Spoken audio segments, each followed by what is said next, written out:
mata ka tambaye su menene amfanin kayan mata a jikinsu ba sani ka gane za su ce ma enhancement kawai ka gane me yake enhancing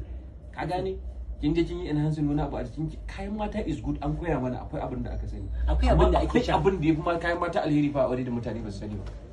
na tambaye wallahi na tambaye ta me amfanin kayan mata wai ni'ima yake kana nace a bala'i ne ba dalilin take ne ita dalilin take dan bata sani ba na dauka ka gane duration ka gane kamar na maza da ake saida a titi a ce duration din ka je ya extending ko wani abu sai na gano nasu duk gido gabban zaci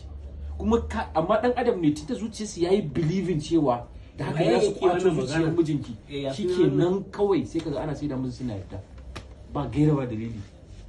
kayan matan na kila shi ma zan zo in fara saida in dinga hada na hauga kayan mata ne billahi lazi gido gabban zaci tsafi kawai ake ma mata wai kayan mata akwai kayan mata na asali ka gani kayan mata ya wuce fruit madara da waye ki sha akwai maganin amma yan iskan yanzu kawai sai a baki zobe wai shine kayan mata ki raba kanki da Allah saboda namiji ba gaira ba dalili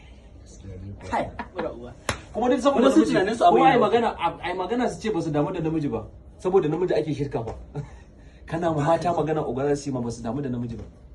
wallahi wai gashi na wai kayan mata duk gido gace kuma kowace ta fara in dai kaga wata mata da wata jaka a gidan biki yanzu ana kuskus to kayan mata ne kawai kuma kayan matan shiriri ta ba su iya zaman aure ba magana mai daɗi ba su iya ba mace baki iya girki ba Allah na tuba kayan matan suke sha kwanciyar auren ma ba su da ba abin da suka sani wallahi kawai shan kayan mata wallahi scam ne ina ga